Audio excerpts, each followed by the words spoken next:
আপনি এখানে জব করেন না? হ্যাঁ স্যার, আমার বাড়ি হচ্ছে এখানে। কোথায়? এই চেকপোস্ট যেটা আছে এখানে। এই যে কাছাকাছি না? হ্যাঁ, এই তো এখানে চেকপোস্ট একটা আছে না? হুম হুম হুম বা এই ঢোকার সময় হুম হুম। এখানে। এখানে কত বছর ধরে চাকরি করেন? এখানে প্রায় ৩ এর মতো হচ্ছে, ৩ বছর মতো হচ্ছে। অনেক দিন ধরে চাকরি করেন। আগে আসলাম যেটা পূর্বে এয়ারফোর্স আছে, ওই হুম। মালিকের এখানে ছিলাম। এই দুইটা কি একই না, মালিক? না, না, আলাদা।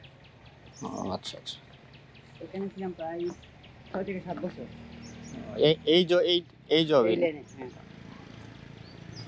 আপনি ঈদের মধ্যে ছুটি হয় না? ঈদের মধ্যে না, আমি আমি হিন্দু।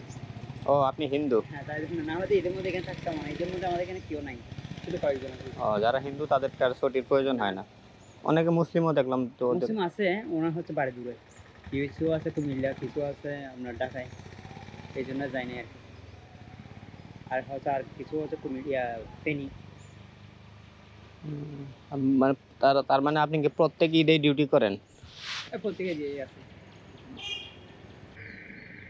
मैंने हाँ ये मैडम ना ये होती है तो भैया 5 मिनट मैडम एक बात होगी तो নামাজ এখানে নামাজ পড়তে হবে তো। তাহলে গাড়ি আরেকটা নিতে হইব। ওনার বেশি তাড়া থাকলে কিছু করার নাই তো। এখন এখন ওনার বেশি তাড়া থাকলে উনি যেতে হবে, কারণ নামাজও তো মিস করতে পারবে না। মানে সমস্যা তো আসলে সবারই একসঙ্গে। 3-4টা কল দিয়ে তো গাড়ি আপনাদের বাসা কোথায় বলছো? আমার বাসা আপনার ঢাকা। ঢাকা। হ্যাঁ। এখন কক্সবাজার কি এখানে কি এখানে থাকবেন? না, কক্সবাজার তো গিয়ে থাকবো। প্রায় গাড়ি বন্ধ তো, 3-4টা কল দিয়ে তো গাড়ি যা আজকে ওই ঈদের পরে সার্ভিস মানে না, ওই আপনার যে এখানে দাঁড়াইলে গাড়ি পাওয়া যায় না। ধরেন এটা আপনি রাখেন, কিছু খেয়ে নিয়েন।